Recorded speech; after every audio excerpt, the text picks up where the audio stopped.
Hello and welcome to Fresh Thinking by Snowden Optiro.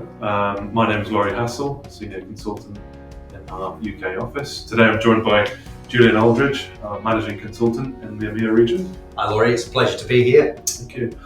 Well, today's video is all about nickel laterite deposits.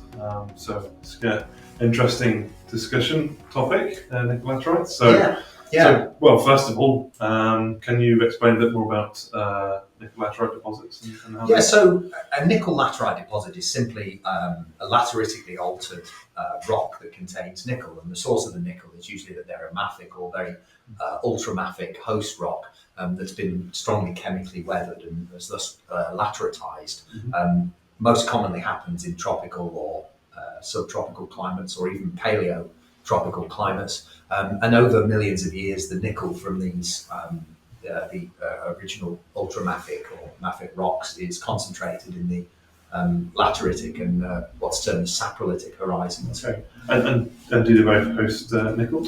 Yes, they do. They do. The saprolite's the sort of the lower, more sort of clay-rich horizon, and the laterite is the higher level, more leached, more iron-rich horizon. And they both host nickel in their own right. Yes. Okay. And is geometallurgy important in this kind of deposit? Very much so, because even though they both host nickel, they do differ significantly in their mineralogy, and thereby affecting the processing route. So obviously a geometallurgical model is absolutely vital. Mm-hmm. I think that's very much the key thing to remember with this type of deposit. There is so much variability, so much difference in ore type that geometallurgical model is of absolute paramount importance. And one of the most important aspects is magnesium.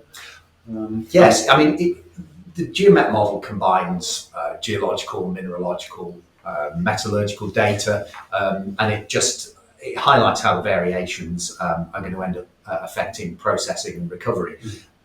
I think the simplest way of putting it is that it can be very difficult to differentiate ore from waste in nickel laterite deposits without differentiating things such as what you've just mentioned, magnesium content, and free silica. Okay.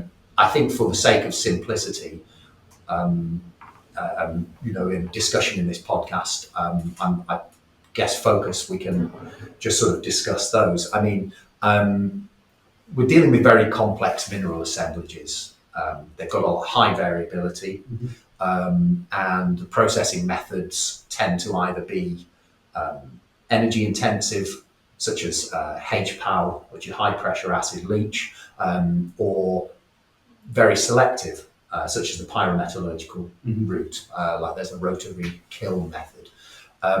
But yes, as you mentioned, the two biggest issues are magnesium content first and foremost, and then free silica as well. So in terms of those processing routes, techniques, I presume that the laterite is processed using the HPAL technique and the saprolite material. I mean that's one way of putting it. I mean the key thing is magnesium content. Magnesium is it robs reagents. It uses a lot of acid up. You get a lot of that in the saprolite zone in minerals like serpentine and talc, and in the the pyrometallurgical processes it's not really a big issue. But in HPAL, magnesium consumes acid, and that obviously increases operational reagent costs.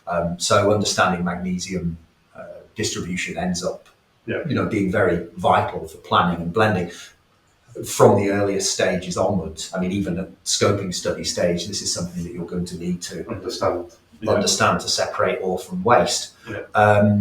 So, and I guess the ideal scenario would be that you could selectively mine those different domains and then blend. Yes, Ultimately, that would be the best way of doing it. I think if you take the example of free silica, I mean, this is a very different issue to magnesium. Magnesium is a geochemical issue. It affects processing route and it affects the reagents. The free silica is literally an issue of incorporating waste material. Yeah. If you've got a block of material that runs 1.5% nickel and 40% of that is free silica in the form of quartz, basically remnant quartz or reprecipitated quartz, you are transporting a huge amount of waste Diluting down.